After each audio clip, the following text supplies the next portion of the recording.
दक्षिणी दिल्ली के छतरपुर विधानसभा के अंतर्गत सैदलाजा वार्ड के राजपुर खुर्द बी ब्लॉक में श्रीमद् भागवत कथा का आयोजन 21 तारीख से 27 फरवरी तक किया जा रहा है। कथा के पहले दिन भव्य कलश यात्रा राजपुर खुर्द में निकाली गई, जिसमें पंडित शिव स्वरूप जी शामिल हुए। उनके मुखरबिंद से श्रीमद् भागवत कथा का गुणगान होगा।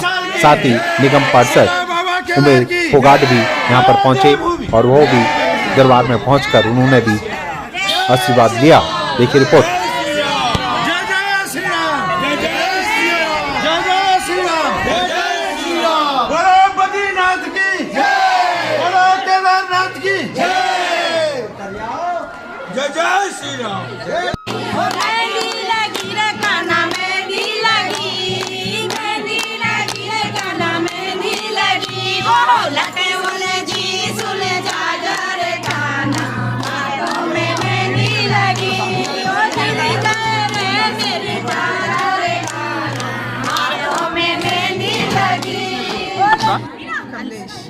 आज यहाँ पे जो है भागवत कथा का आयोजन किया जा रहा है। आप सभी कलश यात्रा के लिए शामिल हुए हैं, पूरे पारंपरिक विधि विधान से कर रहे हैं। कैसा महसूस हो रहा है? अच्छा लग रहा है। क्या कहेंगे आप?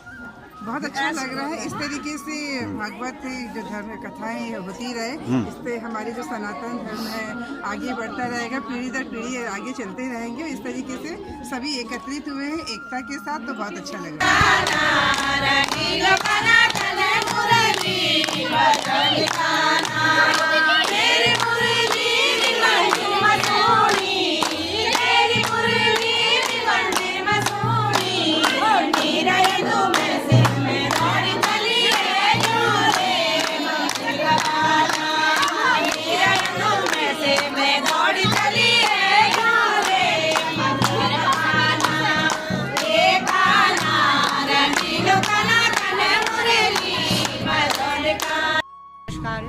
उम्मीद है ये बहुत बड़ी खुशी था कि आज हमारे उत्तराखंड जो था अब एकता से अगर कोई धार्मिक काम करवाना चाहिए भागवत होनी था, और यही आशा है कि आगे भी सब मिलजुल कर सब एकता होगी और यही काम करा सब अच्छी लगने। बहुत बढ़िया।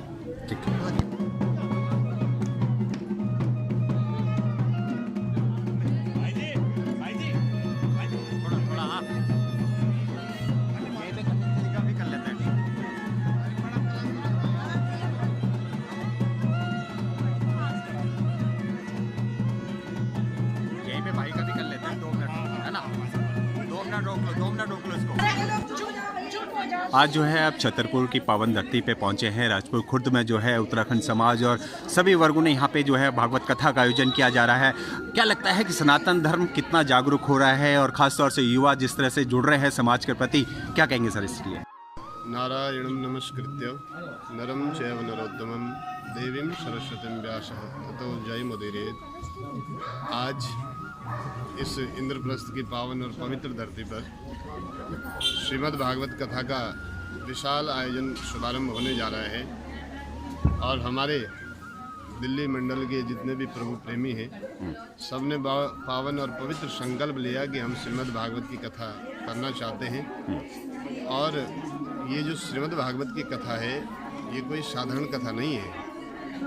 जन्मांतरे भवेत पुण्यम तदा भागवतम लवेत। कहते हैं ये जो भागवत की कथा है ये आपके पास चाहे कितना भी धन है, आपके पास कितना भी ऐश्वर्य है, कितनी भी संपदा है, लेकिन जब तक आपके पुण्य जागृत नहीं हुए, जन्मांतरे एक जन्म के नहीं अनंत जन्मों के पुण्य जब जागृत होते हैं तब श्रीमद् भागवत की कथा श्रवण करने को प्राप्त होती है। तो इसी के साथ अब कलश यात्रा का शुभारंभ होने जा रहा है और ठीक 2 बजे से यहाँ पर कथा प्रारंभ होगी। 2 से 5 बजे तक तो अधिक से अधिक जितने भी हमारे प्रभु प्रेमी दिल्ली प्रदेश के जितने भी भक्तजन हमें सुन रहे हैं उनसे भी मेरा आग्रह है कि आप भी आएँ और यहाँ पर अपनों से अपनों का मिलन होगा। और ये पावन जो इंद्रप्रस्थ की भूमि है ये कोई साधारण भूमि नहीं है, ये बहुत पवित्र भूमि है। और जिस क्षेत्र में ये कथा हो रही छतरपुर में, ये छतरपुर कोई साधारण स्थल नहीं है। जितने भी संत महात्मा तपस्वी मनुष्य लोग हैं वो सब छतरपुर में रहते हैं। और छतरपुर में आप सब लोग अगर पहुंचेंगे तो हमें भी अच्छा लगेगा। इन्हीं शब्दों के साथ जय श्री कृष्ण, जय श्री।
आपके वार्ड में जो है यहाँ पे जो है भागवत कथा का आयोजन किया जा रहा है। आज से सुबारा में हजारों की संख्या में जो है कलश यात्रा आज शुभारंभ हो रहा है। किस तरह का अनुभव हो रहा है, क्या कहेंगे? पहले तो जय श्री राम।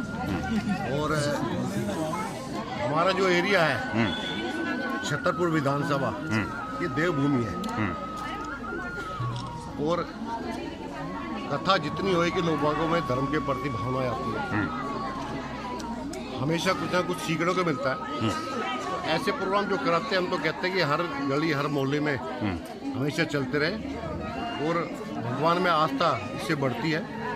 तो हमेशा मैं कहूँगा कि जो यहाँ कथा करा रहे हैं उनका बहुत बहुत धन्यवाद है कि अच्छा काम करा रहे हैं। और मैं कहूँगा कि एरिया में सभी भागवत कथा को सुनने आए। इससे आदमी को कुछ ना कुछ सीखने को मिलता है, ज्ञान मिलता है और सद्बुद्धि आती है। आपका हमेशा सहयोग रहता है देवभूमि के लोगों पर। आज यहाँ पे देवभूमि के भारी संख्या में लोग खड़े हैं, इनको क्या कहना चाहेंगे इस अवसर पर और किस तरह की बधाई देंगे सर?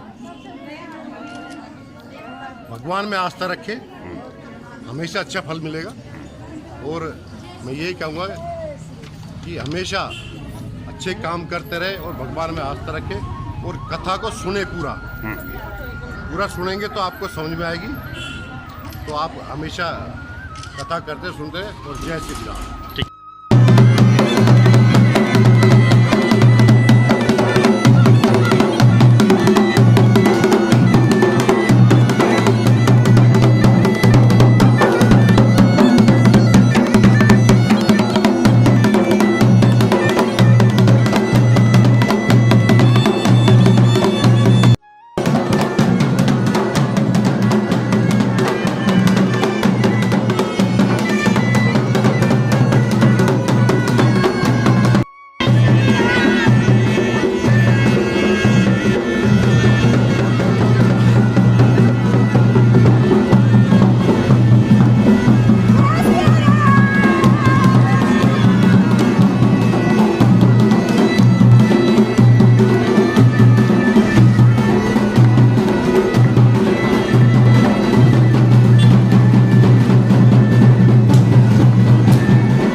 आज जो है राजपुर खुर्द में भागवत कथा का आयोजन किया जा रहा है, किस तरह से देखते हैं और क्या लगा कि ये करना चाहिए भागवत कथा, क्या उद्देश्य था इसके पीछे?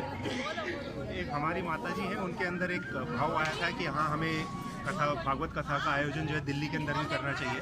तो सब सारी की सारी जो महिलाएं संगठन है हमारा देवभूमि जो संस्कृति संगठन है, ये सारी की सारी महिलाएं एकत्रित हुई और इस तरीके से इन्होंने धीरे धीरे करके इतना बड़ा मतलब इस संगठन को इस कार्यक्रम का प्रायोजन किया है।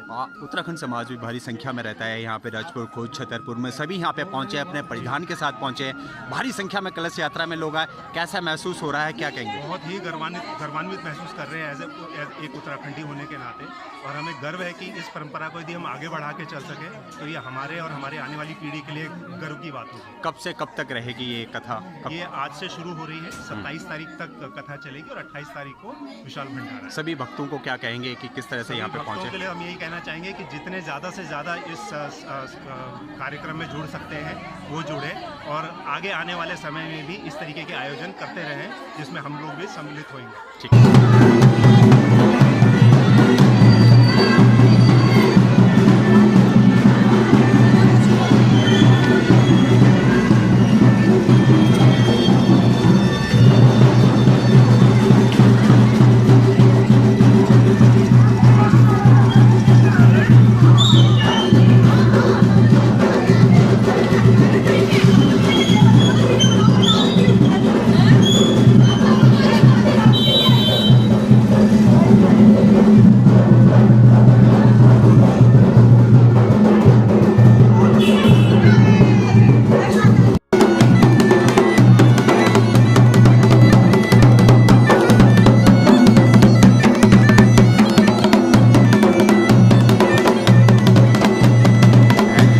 तरह से देखते हैं और जिस तरह से अब सनातन का प्रचार हो रहा है, लगता है हिंदू राष्ट्र जल्दी बनेगा?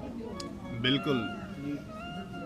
आपने जो प्रश्न किया है, इस प्रश्न का वास्तव में अगर देखा जाए तो मन इतना गदगद है, इतना प्रसन्न है कि भगवान के लिए इस परिप्रेक्ष्य में हमारे पास वैसे कोई शब्द नहीं है, क्योंकि मन की जब प्रसन्नता होती है तो उसे व्यक्त नहीं किया जा सकता है। ठीक है। लेकिन इस समय जो राम मंदिर का निर्माण हुआ है और प्रभु श्री राम बाल रूप में स्थापित हुए हैं, तो उसे देखकर लगता है कि बहुत ही शीघ्र हमारा जो ये भारत है, ये भारत खंड है, ये भारत भूमि है, ये हिंदू राष्ट्र तो थी, लेकिन अब हमें ऐसा लगता है कि आप और हम सब लोग अगर जग जाएं, एक साथ जग जाएं, तो इसको हिंदू राष्ट्र बनने से कोई रोक नहीं सकता, और अब तो कोई रोक भी नहीं सकता है। ये हिंदू राष्ट्र बन के रहेगा, और वैसे है, लेकिन घोषित रूप से, क्योंकि 2024 में हम सब लोगों ने संकल्प लिया है कि हमें इसे हिंदू राष्ट्र बनाना है, और हिंदू राष्ट्र जब बनेगा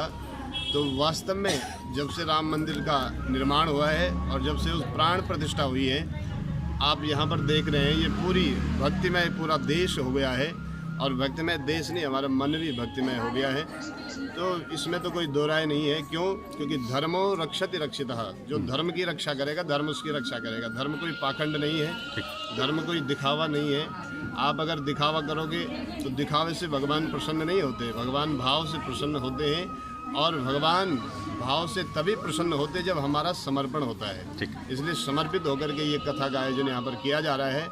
कोई अगर बनावटी, कोई अगर दिखावटी भक्ति करेगा तो उसे भगवान कभी भी स्वीकार नहीं करते हैं। इन्हीं शब्दों के साथ आपसे जय श्री राम, और इन्हीं शब्दों के साथ आप जितने भी लोग यहाँ पर पहुँचे हैं, आपका जो चैनल है, आप सबको भी बहुत बहुत साधुवाद, क्योंकि आप भी नारद मुनि का कार्य कर रहे हैं। लोग नारद मुनि को बहुत सी बातें कहते हैं, लेकिन नारद जी जिसको मिले उसको भगवान मिले हैं, और आप इस कथा का प्रचार प्रसार करोगे तो इसका पुण्य आपको घर बैठे ही मिल जाएगा। ठीक है। ठीक है, धन्यवाद।